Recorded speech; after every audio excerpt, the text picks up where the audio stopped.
realistic that it could or could not work out. Maybe he just, you know his old, like he's trying to justify his potential actions on the fact that he's done it in the past. And my thing is, if you knew that you were not ready to make a commitment, don't come on this motherfucking show and waste no one's time and break a girl's heart, okay? Like, boy, bye. I really don't like Miguel, y'all. I really don't. That's disrespectful. Even the more I talk about it right now, the more it makes me mad. Like, that's really wrong. How you gonna come on the show? The people come on here really trying to search for someone for a lifetime, not fucking 8 weeks, Miguel. Not 8 weeks. Like, don't play with me, boy. Ooh, child.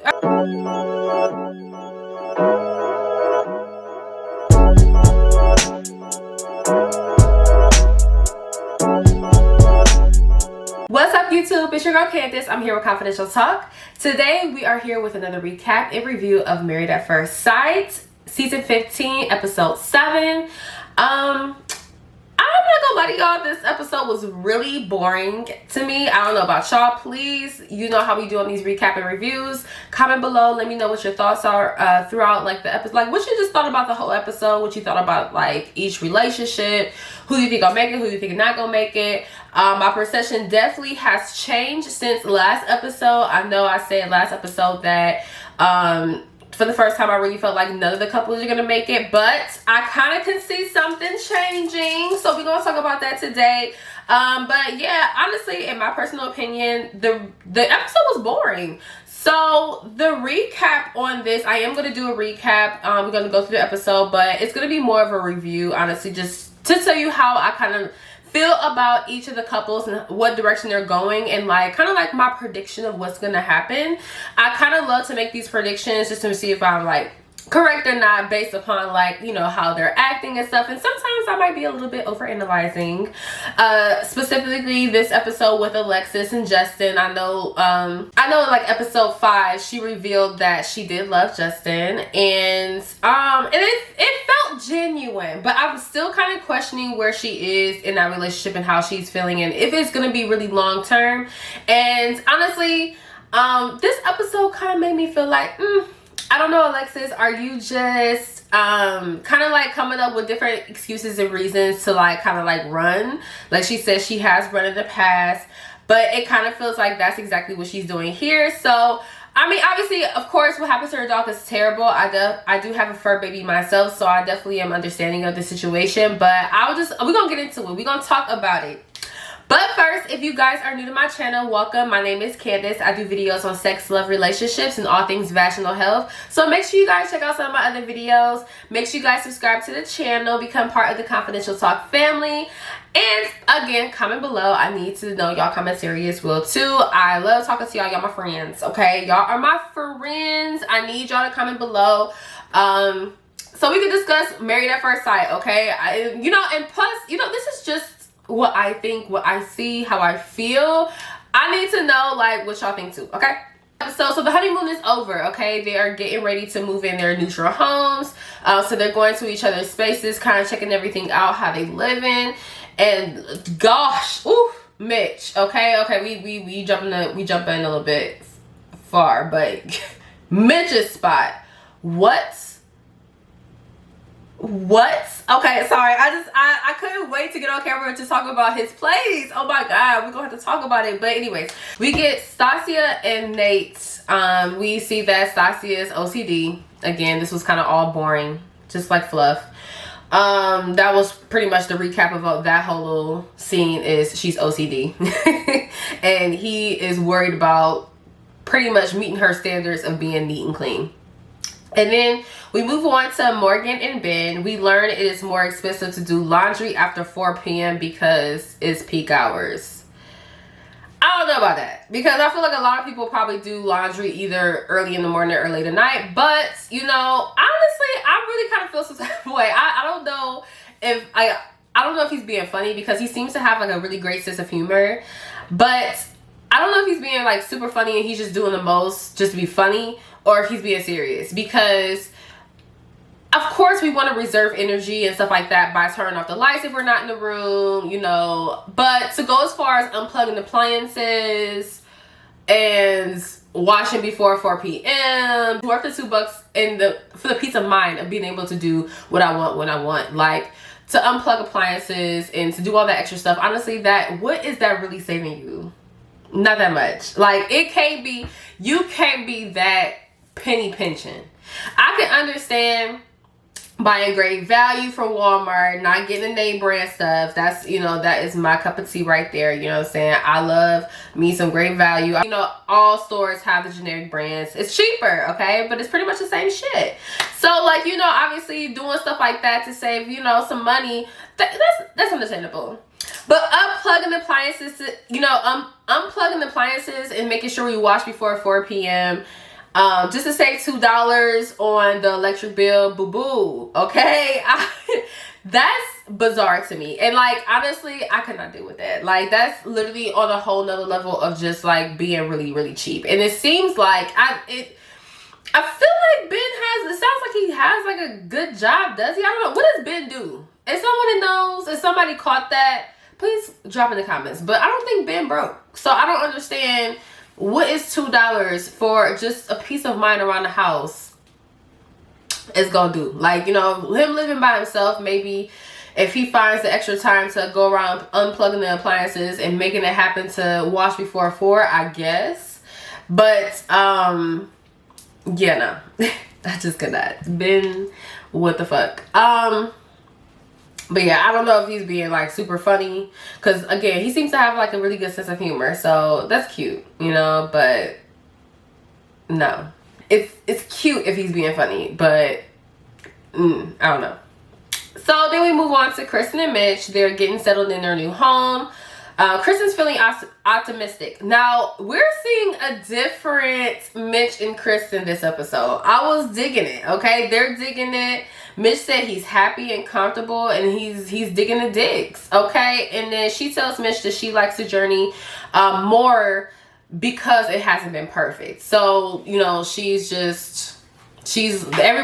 on the up and up, guys. So I actually can feel it too. I feel like they have a different energy about themselves. So I'm like, okay. And last episode in the review recap, I told you guys, I was like, I think that maybe Mitch is feeling weird with the cameras. Maybe he's just a little bit awkward on camera, or maybe he's just an awkward person. But I felt like it was something. It's definitely Mitch. It's not Kristen, because we already discussed Kristen's a beautiful girl. I don't even understand where the lack of attraction was when it came to her. That's what I'm saying. I don't know what that excuse was. I didn't understand it, but it's just something off about Mitch. I don't know, but I was feeling it this episode. I was like, okay, here's some hope. Okay, with the shoulders, here's some hope. I can see it. So then we move on to Alexis and Justin. Again, just fluff, So they're just talking about making their new home feel like a home by having their pets there, blah, blah, blah. Moving on.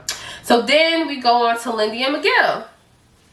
So Miguel says that they gotta see if they can be happy together to continue to be together. So Miguel says they gotta see if they can be happy together to continue to be together. All right, Miguel. So Lindy doesn't even want to talk about decision day. Miguel wants to be realistic. Hint, hint, hint. So this was actually, I feel like Lindy and Miguel's situation was kind of like the highlight of the episode. It really seems like they have a good time. They're enjoying each other's company. And again, all this like red flags that Lindy's family was like trying to like give Miguel when they first got married. Like, oh, she could be over dramatic. She could be over this, over that. I have not seen that. So, because honestly, that would have been a red flag for me too. Like someone just kind of like always just like being overly, I've kind of dealt with that in my life in the past. And that's just not fun. Like, it's really not. So like, I personally feel like for me, it would not be I would not be compatible with someone like that. I wouldn't have the patience. Oh, there it is. I don't have the patience for it. So, I hope that doesn't sound bad, but like, I just don't. But I feel like I haven't seen that Lindy. I just seen like really good vibes with them. They seem to really enjoy each other's company, but it just seems like Miguel is like trying to tell Lindy something. Like, oh, let's talk about decision day, because I don't know where I'm gonna be at decision day. He's trying to like literally prepare her for a turn down. And it's crazy because the whole point of this, I don't know if I'm jumping ahead because I don't think this is where even Pastor Cal came in. I think that's his name, Pastor Cal. I'm so bad with names, y'all. I don't think this is where he came in, where the scene that we're discussing. So I don't want to discuss my thoughts on that yet. But it just seems to me that he came into this literally for the 8 weeks. Okay? Obviously, when you know that there is an option. If it like totally is going wrong, you can get the marriage annulled. Okay, obviously.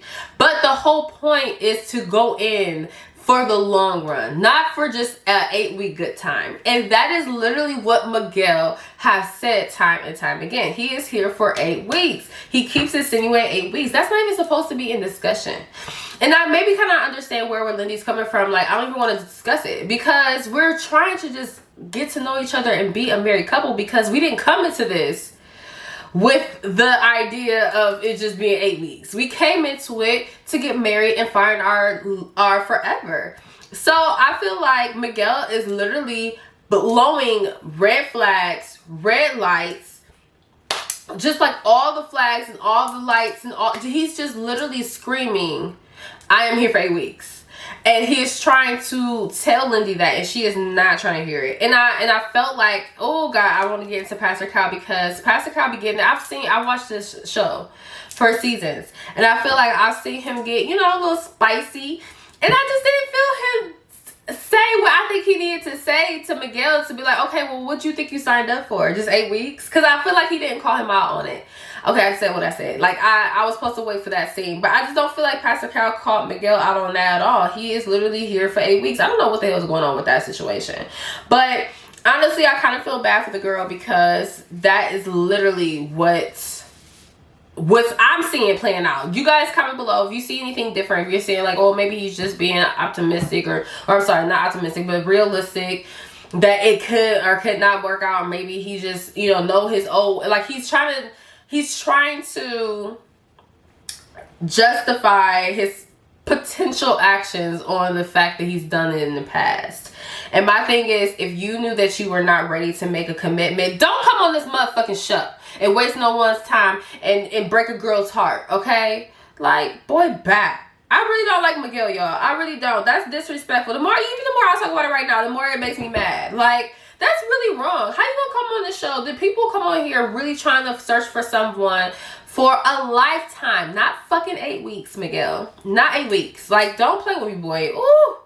Child, I could not be Lindy. I'd be like, Pastor Cal, please annulment right now, okay? Who was the second option?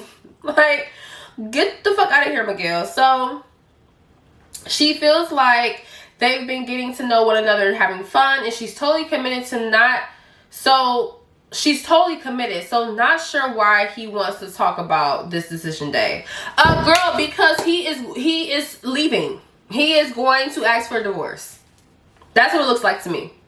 Or either he's going to maybe, so he doesn't seem like the bad guy. He won't say it right away, but by the time you get to the reunion, y'all ain't gonna be together. Like, Miguel ain't fooling nobody. Okay, so there's a scene where Nate leaves the toilet scene up, and then we find out that Lindy snores, okay?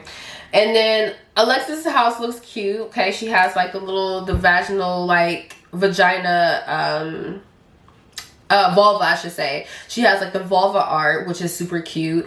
And I need one of those, or I need to make me one of those, because, you know, we talked about the vulva over here on Confidential Talk. So I love that. And, you know, her place is okay. You know, Stacy's home looks like a model home, like everyone said that it looks like. Her family already called it. So, yep, it looks like a model home. Mitch's place. Okay. There's a difference between being dirty and being messy. Sometimes you're gonna have, like, you know, clothes on the floor and like stuff maybe a little bit unorganized, but to have like caked on baked on food, and you know you're leaving for a period of time. So, you know, I was raised, you know, first of all, you clean your stove. Your stove shouldn't be caked on. Like, shouldn't have been that dirty. Okay, if you clean your stove often, your stove shouldn't have been that fucking dirty. Okay, that's nasty. Then, you know, I was always taught growing up that, you know, when you leave for a certain amount of time period, like, you clean your house before you leave. You go on vacation, clean your house before you leave. You don't leave your house dirty. You were gone for like a week and some change. What the fuck? Okay, like, this bathroom, the tub, you know, it was just like, for somebody to be 41 years old, and like, you know, I hate to put age on things because when it comes to maturity and stuff like that, you know, or what people been through, experiences, you can't put an age on things. Sometimes you can, but you really can't put age on a lot of things. But like, you do kind of expect a little bit more from someone that is 41 years old. Okay, I was just looking like, what the entire fuck? His bathroom was absolutely disgusting. Like, ew. Okay, his kitchen, ew. Everything was just junky, messy. It was just literally disgusting. And I really felt Kristen. I was just like, look, I will never step foot in this place again. Okay, that is nasty. And there would definitely have to be some boundaries, guidelines, rules, stuff that's going on if we're gonna be living together, because absolutely fucking not. Okay, excuse my language. Anyways, that's how I felt. I could not wait to talk about it. Listen, so disgusting. Okay, so Miguel's home, it was an average guy's home. He showed her his Dutch dragon stuff. I think it was like Dutch dragon. He comes out in the outfit. Look, Lindy is in love. Okay, she had the beautiful sex. Okay, she had the beautiful sex. It's just so beautiful and so so she in love. Okay, he can come out in the clown suits and she'd be like, oh baby, yes, you look so good. You know, she'll love it anyways.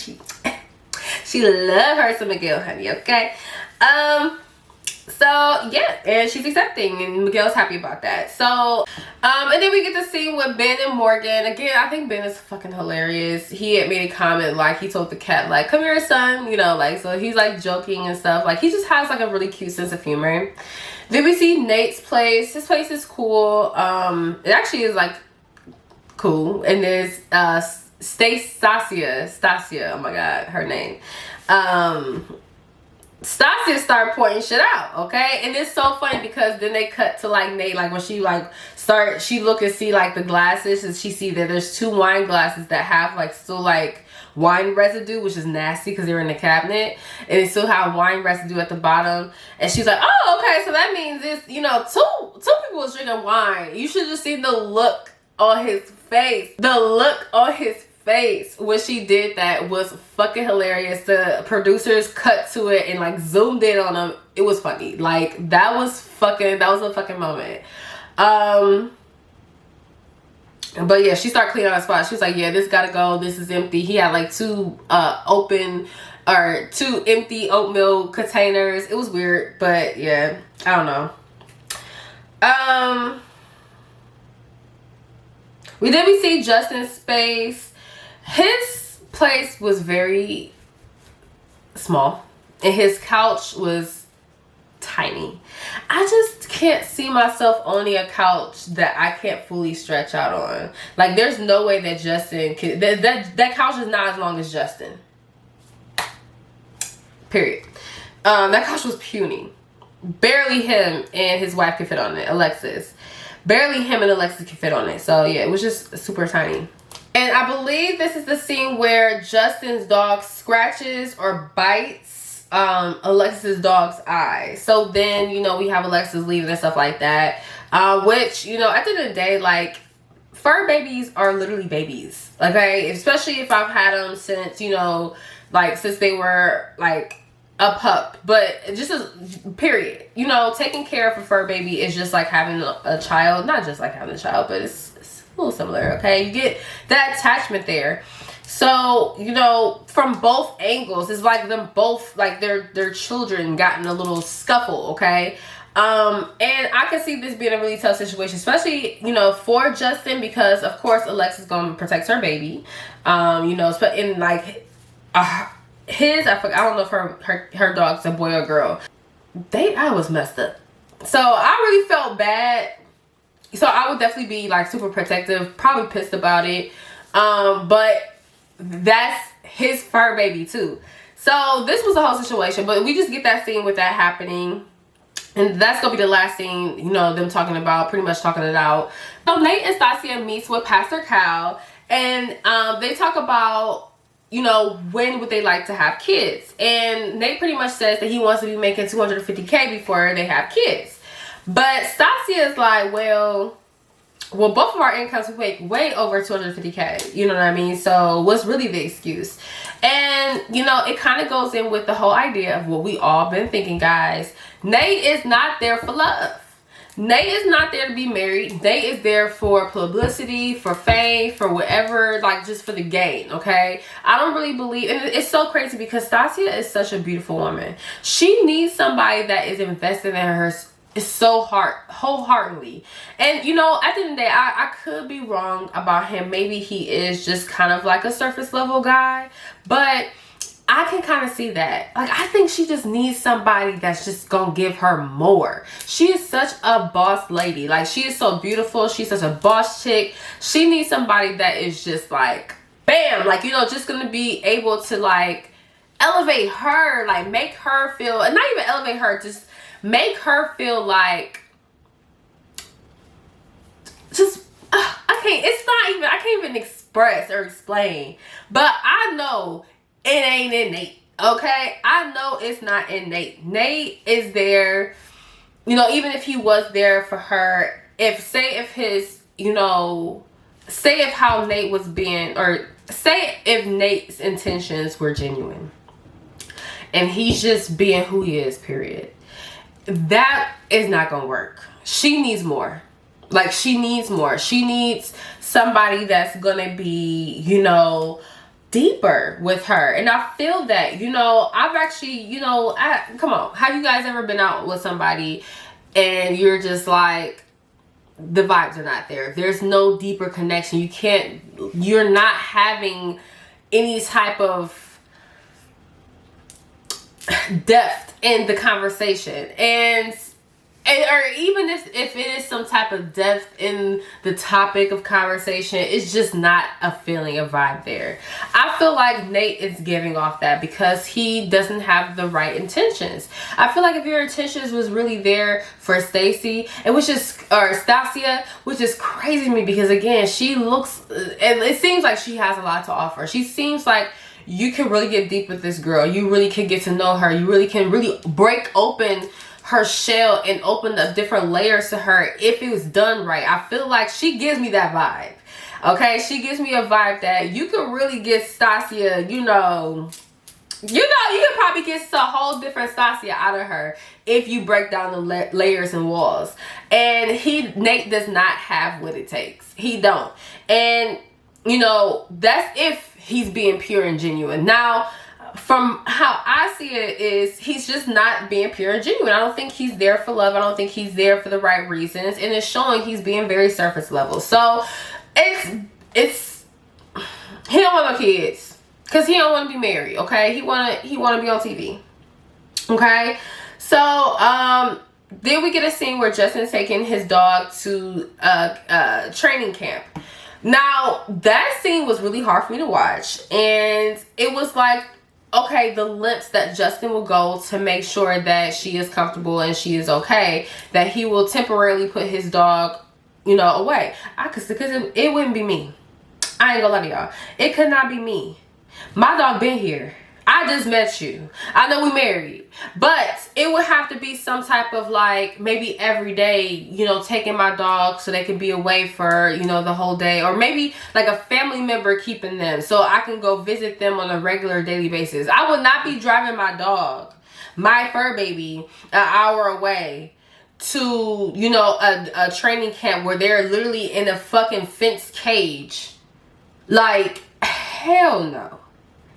Hell no. Absolutely not. I'm sorry. Like, I want my dog to get some training, but it ain't gonna be like that. I can't drive my dog out 45 hours away. And just like Justin said, I've had my girl, like I think it's a girl dog. I've had my baby since she was literally a puppy. Like, I would not do that. I'm sorry, because I'm pretty sure Alexis wouldn't. That's my girl though. I like Alexis, but I'm pretty sure she wouldn't do it. She wouldn't do it for Justin. If the dogs were reversed, she probably would have a family member watch her dog. She'll probably, but she's not about to just drop her dog off. No. And then she so easily like, oh, you need to get rid of your dog permanently. Like, no. Like, you need to compromise. So, like, that's what I'm saying. I feel like Alexis is setting unrealistic standards and expecting Justin to, she's trying to find her way out. That's what I feel, y'all. She's trying to find a way out. And the thing about it is, I felt in my heart last episode that she was going along with things and stuff like that. But is she really, is she really fucking with Justin? Is she really sexually attracted to him? Is she really into him like that? Like, is she really falling for him? Is she, you know what I mean? Or is she's just a good people person? Because I could tell even with her conversation with Kristen last episode, I just loved how she was just really there for Kristen and how she really was able to just like have a conversation with her, like, and just be open. And like, I just kind of feel like I kind of, when I watch Alexis with other people other than Justin, I feel like I kind of know her a little bit and I get her. And I'm just like, because I feel like I know her and get her, I kind of see something maybe that, you know, Justin don't see. And I'll just be like, okay, and she just really good with people. And she just playing her part, but she don't really want you for real. She gonna find every which way to make you look bad so she can have a reason and not look as bad so she can be out of this bitch. That's just my prediction. I don't know if I'm reaching. Please comment below. Let me know if I'm reaching, y'all. But that is my prediction. Honestly, that is how I feel. But yeah, I would not be giving up. Oh, his dog's name is Maya. I would not be giving up Maya, baby. No, absolutely not. In the cage, my baby not even used to being in the caged, fenced in, like that type of cage. You saw how it was looking. My dog ain't used to being in that type of environment. I'm not about to traumatize my dog like that. You know what I mean? It's one thing if your dog has been like that, been in that type of environment all his life. That's one thing. But you know, my baby live in luxury, and now it has to be in this farm-looking place. And it sees me dropping it. No, like, no, not my baby. It couldn't be my baby.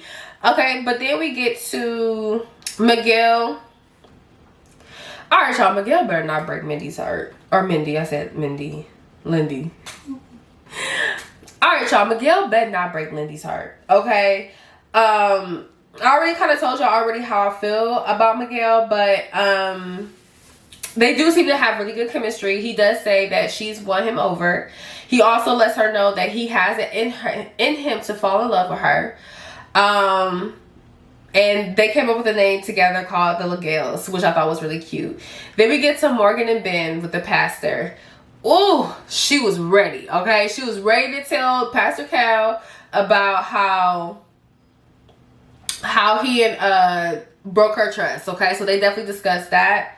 And you know, we learned that she is a nurse, okay? Don't say nothing else. She a nurse. Then we get to Nate and Stasia. She confronts him about being surface level and not digging deep, which we already kind of talked about that. And then he says that he will, you know, try to work on organically opening up more often. Then we get to Mitch and Kristen. And something about their energy, even though we see them shift, we see them a little bit more like, you know, more close, more intimate. And we actually learned that they ain't got it on, okay? This episode. So I see the chemistry, but something about them is so monotone. It's so robotic. It's like, I don't know. Like, if you notice about like their conversations, like Kristen kind of seems very like monotone desk, like receptionist desk-ish. I don't know. I don't know exactly how to describe it, but I can just only imagine their sex. It's just like, oh, yes, that feels so good. Yes, ooh, yes, that is very, I'm digging this. That is very delightful. Like, I feel like that will be their sex, because it's just like, they're giving me robots, okay? It's weird.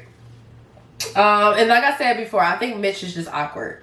Then we go back to Lindy and Miguel. They talk to Pastor Cal. I think that's his name. I put a question mark.